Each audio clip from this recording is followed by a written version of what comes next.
Okay, so today we are doing something called related rates.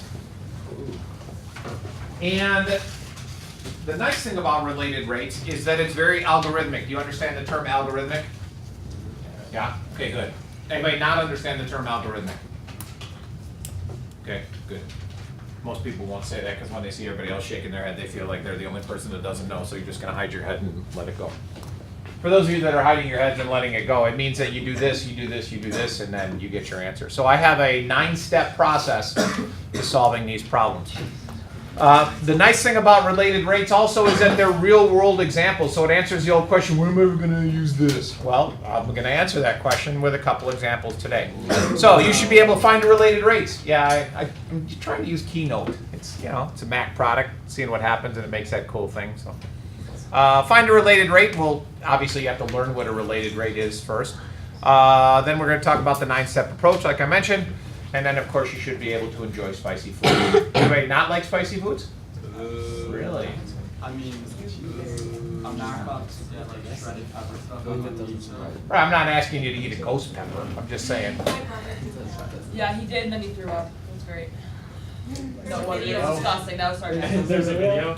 Do you have it? Let's- with you right now? Let's just talk about the sentence, yeah, he did, it was great. So you're equating somebody Ralphing to... It was sarcasm. Oh, okay. Yeah, It didn't sound like sarcasm. It was like, I really enjoyed when he puked. No, it was disgusting. Okay. In Maggie Daily Parks, there was a ton of kids like running around. Parents were like shooing their kids away from it. I mean, if I had the huge, Wow. where'd you get the peppers? They ordered it from Where else? In the game. Sometimes I wonder about humanity. Okay, so we've done dy dx, and if you'll recall when I talked about this, that means take the derivative of y with respect to x. That's one of the notations we use. We also use y prime, but in this case, dy dx is a little bit easier to understand. We're going to change that and start taking the derivative with respect to time. And that's why implicit differentiation was so important, because we're going to be taking derivatives of things that don't have t in it and still need to get a derivative. And this will make a little bit more sense when we get through it. So let's look at the first example. I've got x and y are both differentiable functions of t and related by the equation y equals x squared plus 3. So this shifts how you think about the problem. If I would have just said to you, find the derivative of y equals x squared plus 3, that's easy.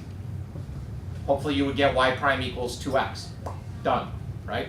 This is different now because we're taking derivatives with respect to t. So all of that becomes a implicit differentiation. Okay, knowing that we're taking the derivative with respect to t, what's the derivative of y?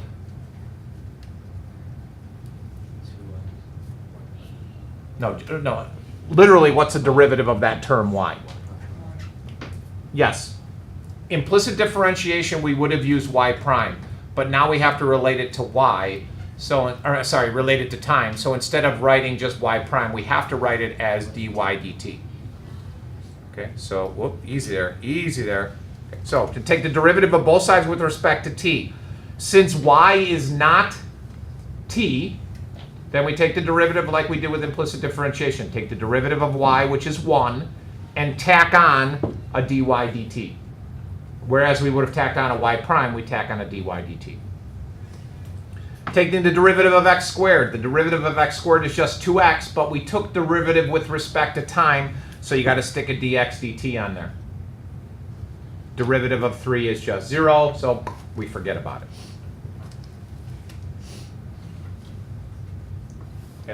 Like every time, just stick a dx dt. Yeah. dx dt, dy dt, dz dt, dq. I mean, we're going to have all kinds of variables flying all over the place. The only exception would be is if there's a t in there. If you take the derivative of t squared, you just get 2t. Done. Because then you'd have dt over dt, which is just 1. Okay? All right, can you just, this is like really basic, but can you go over, I get really confused by like this, like your guys' like notation about like dy dt. Can you like just like go over like what you're doing with that? Sure. So dy dx means take the derivative of this function y, or this variable y, with respect to x being the variable. Okay. Okay. dy dt means take the derivative of this thing y with t being my variable.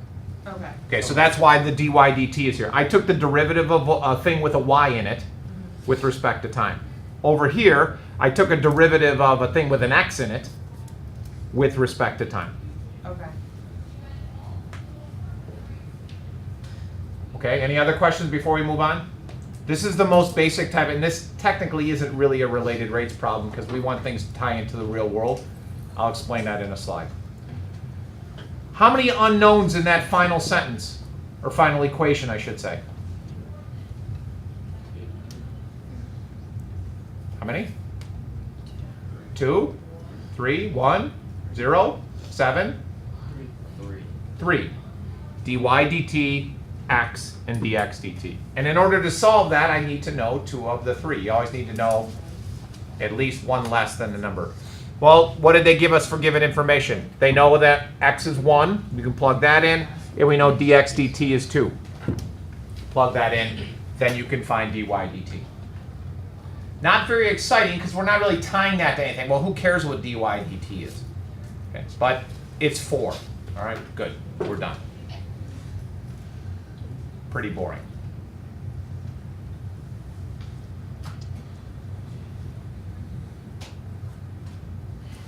Okay, and those are commonly referred to as naked related rates. They're called naked because they don't tie into anything. They're just an equation sitting there.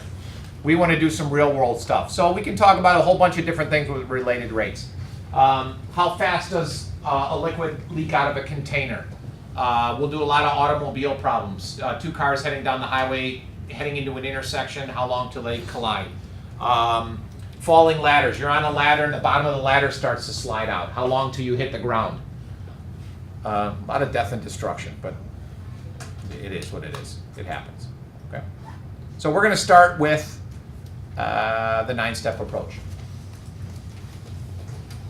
Initially, you will be solving these problems with the 9 steps sitting next to you because I wouldn't expect you to memorize the 9 steps.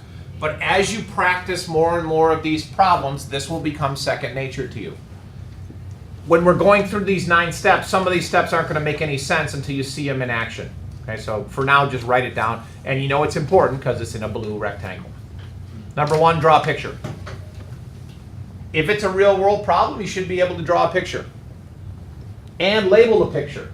Okay, that labeling it might mean putting in known values. It might mean creating variables to represent certain things. You know, you're drawing a picture of a ladder. You know the ladder's 25 feet long. Put that in the picture. Number 2, define your variables. So I decided I'm going to use A and B in my picture. Well, what does A stand for? What does B stand for? Okay, A is the speed of the car heading north on the road, and B is the speed of the car heading east on the road. Number 3, what do you know and what are you looking for? You'll be given some given information. So I have a car traveling 20 miles per hour heading down the road and another car traveling 30 miles an hour. That's given information. And then, what am I looking for? Well, what's the final answer to the question? What am I trying to solve? Number 4, general equation. As we do more of these, you will see that they fall into some pretty repetitive scenarios. We have a lot of Pythagorean theorem problems. We have a lot of what's called leaky bucket problems. We have a lot of other types of problems, and it starts to become repetitious after a while. This stuff in green is important. Don't plug anything into that general equation yet. That comes later. Even if you know stuff, don't put it in. Pregunta. So the general equations, like ones we should know, are they like the Pythagorean theorem? Yeah, for the most part, you'll see they're going to be pretty obvious. Step 5, take the derivative. Surprisingly enough, that's usually the easiest part of this problem because the derivatives don't get that complicated. Question? You take the derivative of the general equation. You got it. Okay. Yep. Step 6 is called a snapshot. Now we're going to look at one moment in time. Okay, so for instance, I'm standing on top of a 25-foot ladder leaning against a building, and the bottom of the ladder starts to slide out, which is a completely nauseating feeling if that's ever happened to anyone. Anybody ever been on a ladder when it falls? Yeah. Did it fall bottom out or slide down the building? Bottom. Yeah, and there's nothing you can do. Did you just like claw on the side of the building trying to save yourself, or you just bite the Well, bullet? yeah, it wasn't very high up, but it was still. Oh, My it's good. dad fell off the peak of our house. I'm trying to think how I can relate that to a related race problem, and unless he was on a ladder, it's just. He was on a ladder. He was on a ladder, Yeah, he was nice. hanging on Christmas lights and he fell. It was probably 20 feet up. Because the ladder slid out? Yeah, and the person who our did's head of a neighbor didn't hold it. She walked away to go answer her phone. Of course, gotta get the phone. Yeah. Yeah, you'll be fine. Okay, so the snapshot then, I start to slide down the ladder, and I want to know how fast am I going 1 second into the fall. Okay, that's called the snapshot. What's happening at that instance in time? Number 7, solving. Okay, so now you've plugged all the information in. Solve for the thing that you don't know, and it'll always come out to be one thing that you're looking for. Number 8, does the answer make sense? Some problems you won't be able to do number 8. Others, it'll make perfect sense. It depends on the problem itself. And then number 9, don't forget units. These are real world problems, so they should have units associated with them. Miles per hour, 7 gallons, whatever it is you're solving for. Okay, we got that? Good. Highlight it, put a box around it, stars, whatever you want, because you're going to be using it over and over again. They will start to make more sense as we start to do problems. So the first one we're going to take a look at is we're going to inflate a balloon.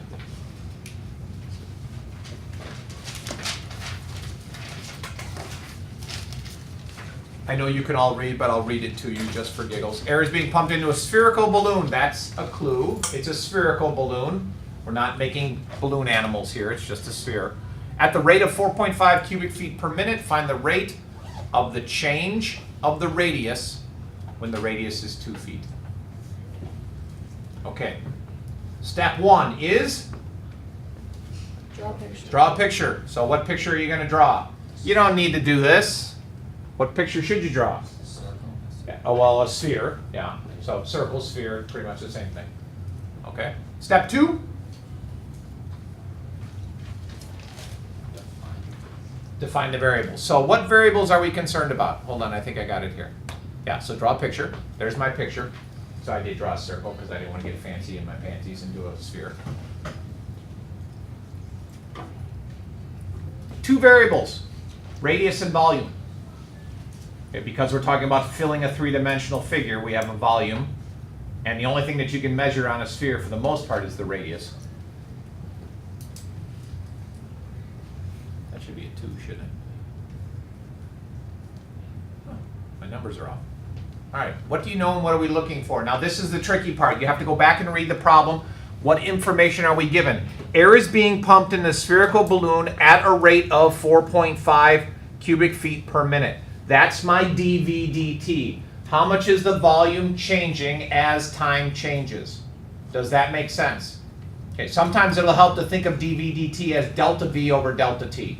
How much is the volume changing as time changes? And we're looking for, I don't have the sentence here, but in the problem there's a sentence that says find, well here I can click back. Whoops. There we go. Find the rate of change of the radius.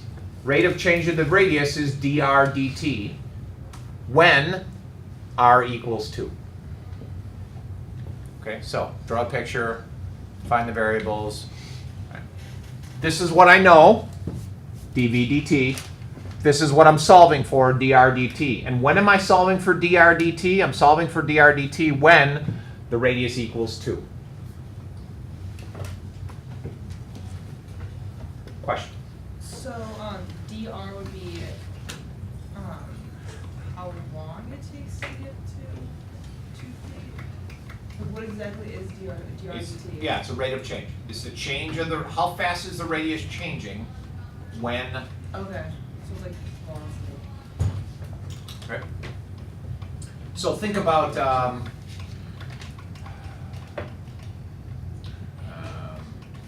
give me a second, I'll come up with a better example. But as you, let's say you're filling a weird shaped container like a vase, You know, if it's real wide at the bottom, it's going to be slow, and then as it gets closer to the skinny part where you stick in the roses, it all of a sudden fills faster. Okay, So your rates can change. It's what's called a variable rate. okay. Okay. General equation. All right, what are we using for a general equation? What are we talking about? Raj? Formula? I'm sorry? The volume formula. Once more. Volume formula. Thank you, volume formula. What is the volume formula of a sphere? Do you remember? Beautiful.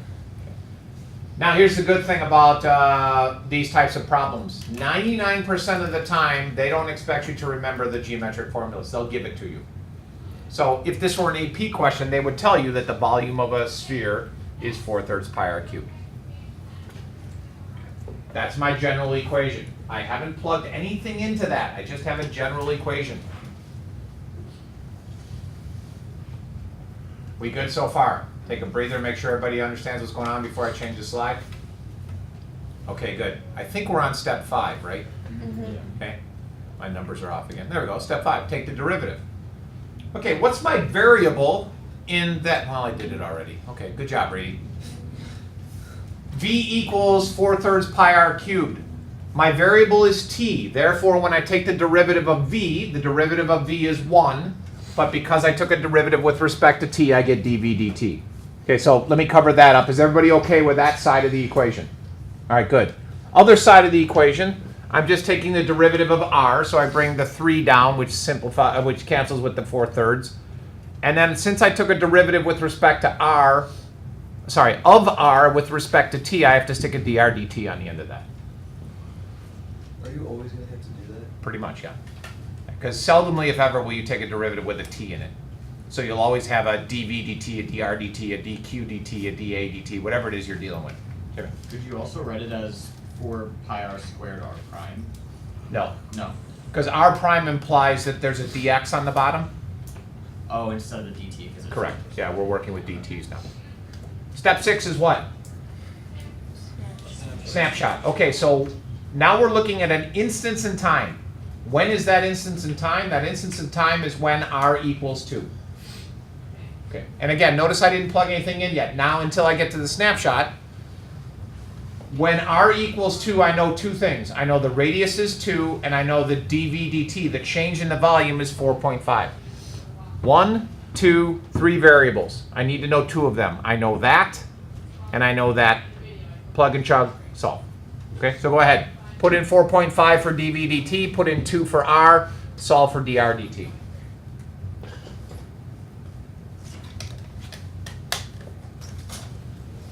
Don't be bashful about getting out those calculators.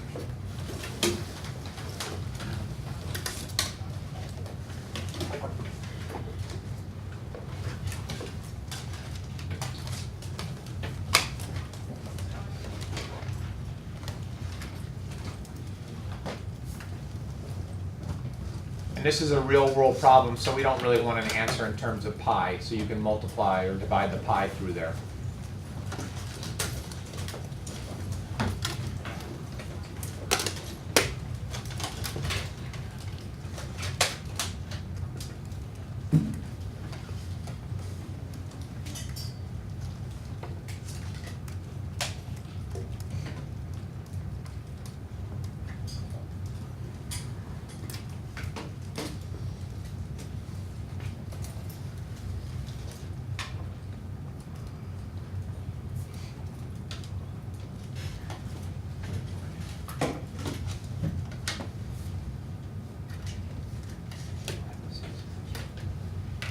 Please excuse my dear Aunt Sally.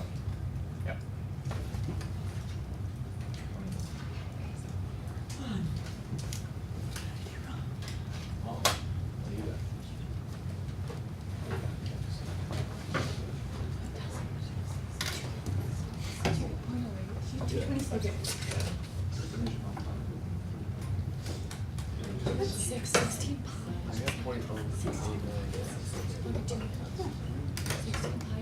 All right, so there's the plug and chug. We know the dv dt is 4.5. We know that the radius is 2. Solve for dr dt. Now, walking around the room, I saw at least 3 or 4 people do the same thing. You took 4.5 and divided it by 16 pi. Right? Yes, isn't that how we solve it? Yeah, the problem is you got to put it in parentheses. If I just type in 4.5 divided by 16 pi, it's going to take 4.5 divided by 16, then take that answer and multiply it by pi. Put the other thing in parentheses so you get a clicker that doesn't work. You get, come on. There we go. 0.09. Yeah, yes, sir. So is there a certain decimal in which we have to round to? Oh, great question. Let me answer him first. The AP standard is always, without exception, 3 decimal places. But I only have 2 decimal places. Why? It would end up being 0.09. 0. Yeah, and you don't need that last 0. But yeah, it's always 3 decimal places. And it's rounded, not truncated. Do you understand the difference? Okay, round the 4th digit. Don't just cut it off. Okay, now, question. Great question. I was just going to ask the same thing. How do we figure out the units? Well, I'm going to show you an easy trick. My answer is dRdt. The units are determined by that dRdt. It's real simple. What are my units for radius? Feet. What are my units for time? I don't remember. What is it? Minutes? So, feet per minute. Done. Don't overthink the units. Just go back to the thing that we're equaling. If I solve the problem for radius, then my units would just be the units on the radius, or the length units. This is where it gets a little ambiguous with step 8. Does that make sense? Well, I have no idea if that's a reasonable rate for inflating a balloon. I don't do that for a hobby. Sure, sounds great. Let's move on. What about units? And like we said, feet per minute. Get it from the dr over dt. Okay? Anybody freaking out, or are we okay? Jimmy. So are these rates always going to be variable rates? Like if you plugged in a different moment in time, like a different snapshot? Yes. Okay. So it would seem like if you're on a ladder and the bottom starts to slide out at a constant rate, it would seem that you would fall at a constant rate. That's not the case. Okay. There are certain moments where you're traveling faster than, when it first starts to fall, it's like, oh crap. And then by the time you hit the ground, you're moving a lot faster. So it will change over time. Yeah. And that's why we save the snapshot until step 6, Yeah. 5, whatever it is. Okay? Any problems? Any part of this you want to review? Okay, then let's move on to the next one. Got a conical tank. For some reason, this happens all the time. Notice the way I have the tank oriented. Okay. We don't ever store anything in an upside down cone. It does, well, I shouldn't say that. No, we don't ever store anything in an upside down cone. The exception would be road salt. I can read you're storing it under, not in the phone. Correct. Right. And the only reason we store road salt in a cone is because it forms a net. Never mind. Okay. Your cone should always be open like this, like you're eating an ice cream cone, like you're drinking out of one of those solo cup things, dispensers. From the water cooler? Thank you. From the water cooler. You would not need to memorize this formula. They would give it to you.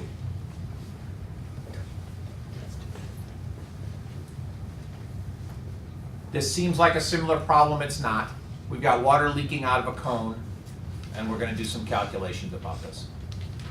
Okay, this is the second type of problem, commonly called a similar triangle problem. You'll see why in a little bit. Okay, we ready? Not, no, okay.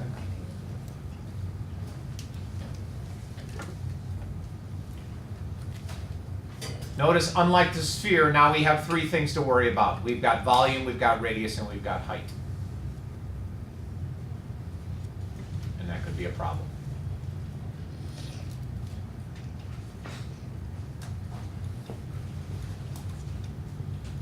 Okay, good. All right, here we go. Water tank is the shape of an inverted right circular cone, which is what we just talked about, has a height of 12 feet and a radius of 6.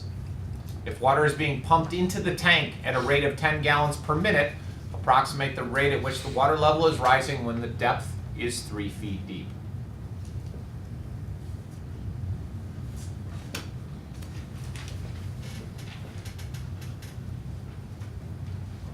I could have written this problem a little bit more realistically to to something that actually makes more sense. Like, for instance, we're filling a pool. You put the garden hose in the pool, you start the water running. How long is it going to take to fill the pool? Because you don't want to be at Wendy's getting lunch when the pool starts to overflow. So you can use calculus to do that. No one ever really does that, but it is possible. This thing comes up every once in a while. The conversion between gallons and cubic feet, because we want everything to be in cubic feet. So we'll get to that in a little bit. Okay, and again, let's go through the 9 steps. Step number 1, what should we do first? Draw a picture. There's my picture. Now, you may have wanted to put this as a 6 for the radius and this as a height, or the total height of 12. That's okay. I just wanted to label my water. My water has a radius of r and a height of h.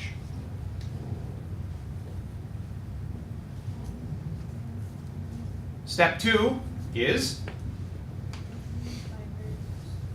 say again? Define variables. I introduced 2 variables. R, which stands for radius, and h, which stands for height. Which other variable do we have? Which stands for, sorry, that was a dumb question. V, which stands for volume.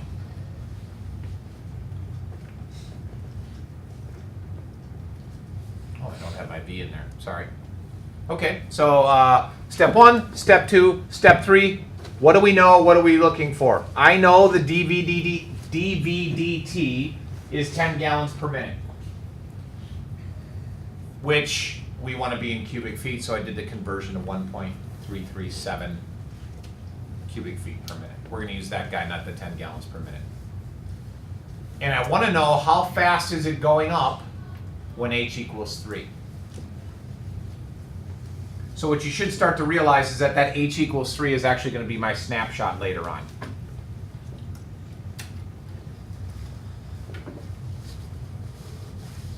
How are we doing so far? Okay. What are we on? 4? 5? 4? What's 4? General equation. I already gave you the general equation on the previous slide. It is that guy.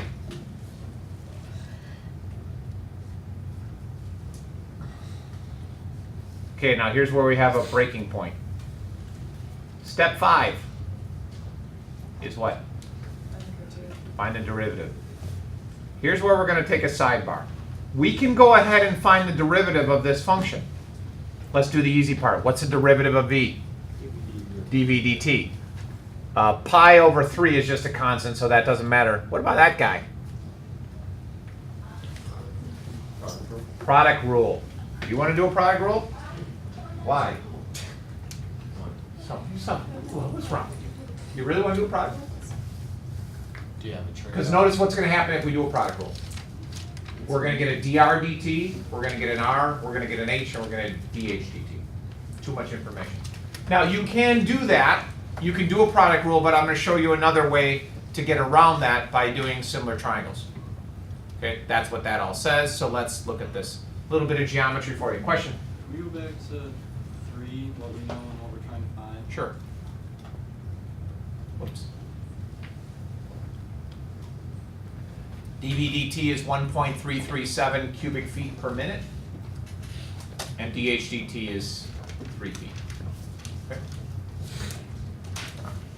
So a little bit of geometry lesson here. I have this triangle within a triangle.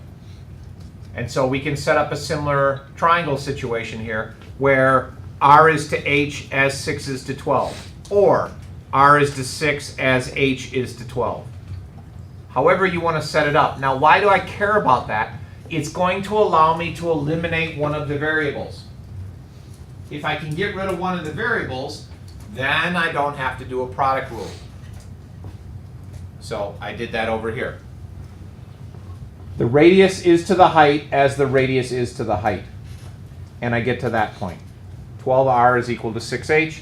I solve for r. Now the question is, why did I solve for r? Why not solve for h?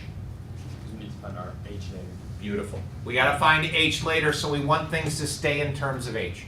I want to get rid of the r's, because I know nothing about dr dt nor the radius at any point in time. All I know about is the h.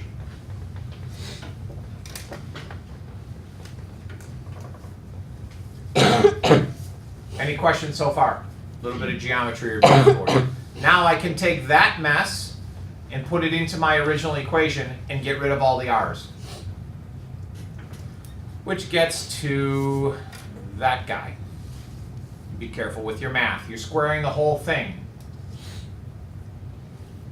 Whenever possible, take the constants, move them out in front, and leave them alone. So out in front of that, I will have a pi over 12, which doesn't matter at all, and an h cubed. So we take that big scary product rule and we reduce it to something nice and easy. Okay, we ready? Max, what's the derivative of v? V, dv, dt. Beautiful. What's the derivative of pi over 12 h cubed? 3 pi over 12 h to the squared times 8. Oh,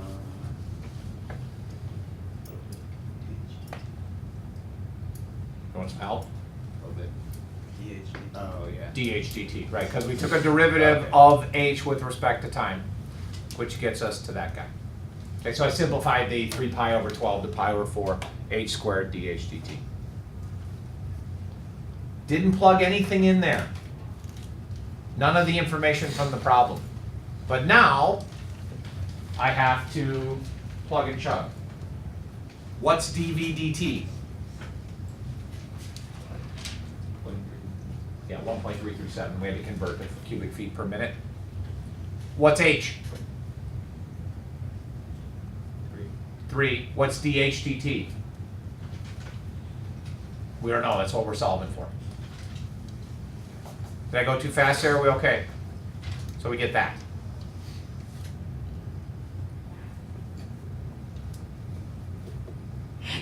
So 1.337 times 4 divided by 9 divided by pi, do all that gunk, and we get dh dt being 0.189 feet per minute. Okay. So let's talk about the feet per minute. How did I get feet per minute? Well, it's dh over dt. What units is h measured in? Feet. What unit is time measured in? Minutes. Feet per minute. And again, step 8 gets a little weird here. Does that answer make sense? Sure. What answer wouldn't make sense? Negative. Negative would not make sense. Was that you? That was you? Okay, why wouldn't a negative make sense? That means because it's draining. So Yeah, so that would mean you have a hose running into a container, but the height is going down. That would make no sense. Good. As opposed to if we started with a container that had a leak in it, then we'd expect the height to be negative because it's going down. Okay. And remember, rates can be negative. If you're taking something away, that rate is negative. Okay, how are we doing? We're all right? Not so bad? Good. Blah, blah, blah, blah, blah, blah, blah, blah. So going back to your product rule, Oliver, we could have done it as a product rule, but we would have gotten that mess. And how do I resolve that? And I'm even hesitant to show you this, but I'm going to anyways, because you might reach a point where you don't know what to do. If you did a product rule, we'd get that. Derivative of the first times the second, derivative of the second times the first. But there's some information that we don't know up there. We don't know what dr dt is, nor do we know what r is. You would still have to do the similar triangles in order to, where is it? I think it's right here. Yeah, you'd still have to do the similar triangles in order to be able to solve that.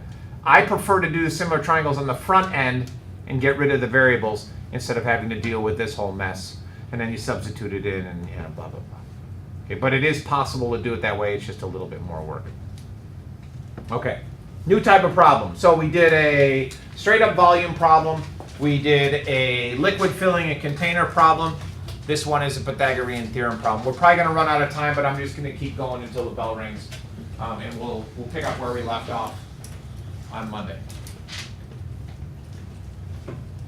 2 ships. Ship A, Ship B. Ship A starts here. Ship B starts here. So ship A starts sailing west, and this is west. Starts sailing west the same time that ship B is coming south. Okay, so they're traveling in this direction. So we don't have to worry about a collision here.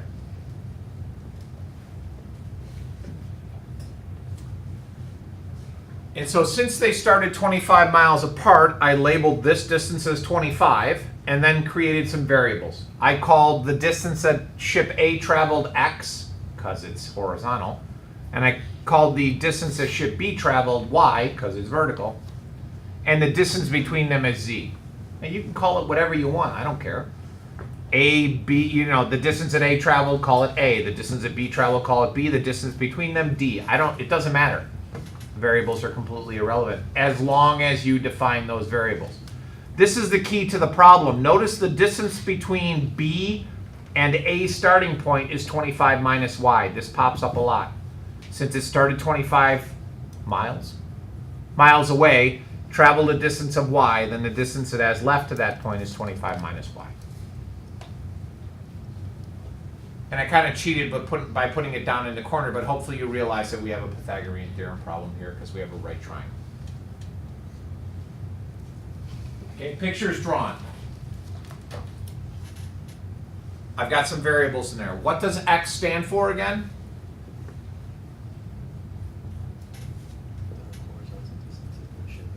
Good. The distance that ship A travels. What does Y stand for? Good, and what is Z? Distance between it. Yeah, distance between the ships at any point in time. Agree with that? How is the whole thing Yeah. 25 and the little one 25? It's 25 minus Y. It's 25 minus Y. Oh, I didn't see that. Oh, yeah, it's. Yeah, because otherwise that would defy the laws of physics as we Yeah, know it. yeah, Yeah, it'd be like Harry Potter 10. Bigger on the inside than on the outside.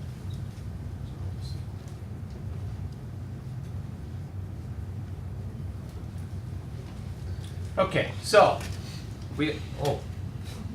jumped right to that. Guess I have to actually do the work on this one. Got to earn a living now. All right, so X. Let's try that again. Oh, boy. Now we should be good. Okay, so X is distance for ship A. Y is distance ship B. And Z is distance between ships. Between ships, as you can clearly see from my handwriting. Okay, what do we know? What are we solving for? Let's look at this first. What's that? How would you represent that calculus-wise? DR. No R's. I got X, Y's, and Z's. dx dt. So dx dt is 16. Is that 16, Dante, positive or negative? Positive. Positive because the value is getting bigger. Miles per hour. Okay? How about, what else we got here? We got this guy. What's that? Anybody? dy dt. dy dt. dy dt is equal to 20 mph. Positive or negative? Is y getting bigger or smaller? Bigger, so it stays positive. Good. And then lastly, what am I looking for? Great. Nope. Good. I'm looking for dz over dt equals question mark when what? T equals, whoops. 13.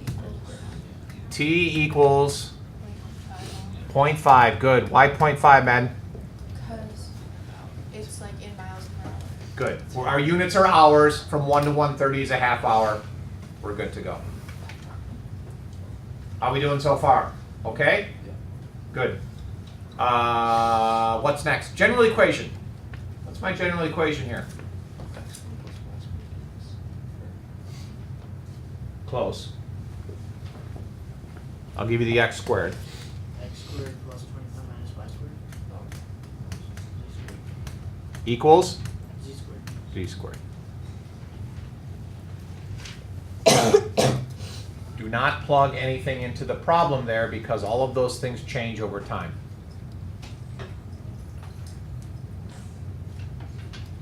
Okay, we ready? Samantha, you sure? Yeah, Good. What's the derivative of x squared? 2x plus 2x. about 1. No, you took a derivative of x with respect to time. Oh, dx dt. Good. Plus. Do that chain rule.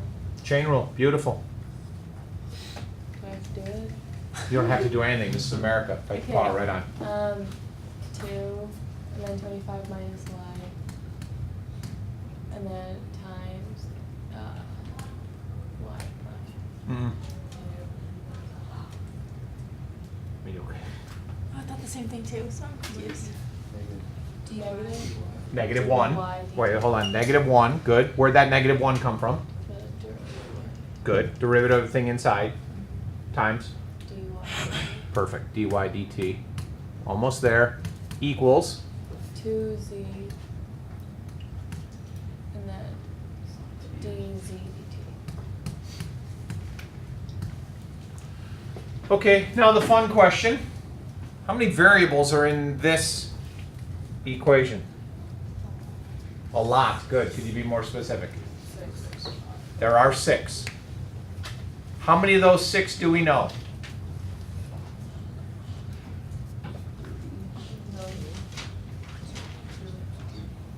Well, I know dx dt. I know dy dt. Uh-oh. Is that T or Z? Where? The first. This? That's an x. No. In the first equation. It's z. Equals what squared? It's z. Z squared. That's a z. Okay. I'm missing a whole bunch of chunks of information here. I gotta go find them somehow. Okay. How do I find x?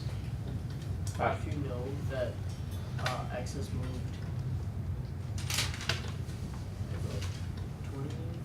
60 miles per hour, the problem is 30 minutes, so it'd be half of that. Good. Okay, so we got to do a little bit of a creative work on our own. If this boat started here, right there, anywhere near that point right there you go, and it starts moving west at 16 miles per hour and it travels for half an hour, then that tells us that x is going to be equal to 8. Okay, simple dirt equation. Okay, good. Ship B travels 20 miles per hour for a half hour. That makes y equal to 10, which makes this 15, and makes z how much? 17. Yeah, 8 squared plus 15 squared is equal to z squared. Okay. This little business over here, I commonly refer to as a sidebar. So you need to step away from the problem for a second and figure out all the things that you don't know. Now I know x, now I know y, now I know z, I know dx dt, and I know dy dt, so theoretically that's 5 of the 6. I should be able to solve it, correct? Yeah. Good. X is 8, dx dt is 16, y is 10, dy dt is 20, z is 17, and dz dt is what we're looking for. Plug all that in and solve it.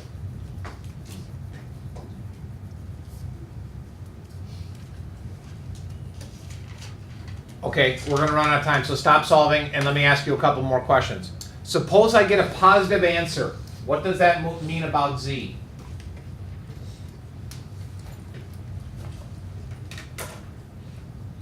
Now we get into a little bit of physics.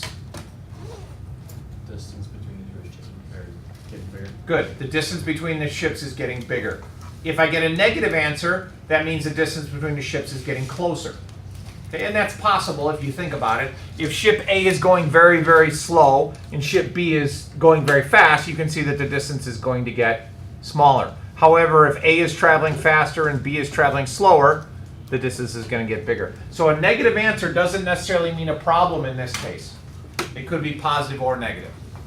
Now, what's going to be a problem? Oh, if you get something like 783. Okay, a ship is not going to travel faster than the speed of sound.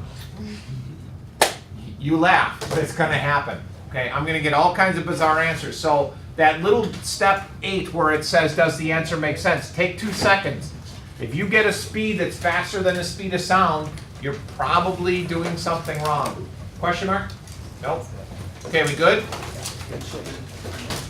Now, more so than anything, these problems, you've got to get in and get your hands dirty. You've got to try these problems, and you know what's going to happen. You're going to fail on a couple of them. You're going to not know what to do. This is called learning. You will not learn this stuff by just watching me do problems. You've got to get in there and try some different things. Follow the 9 steps. You'll be good. Day 32 for homework. We'll come back on Monday and finish up because on Monday I've got a sliding ladder problem that we can figure out how fast you're going to be traveling when you hit the ground. Okay? Beautiful.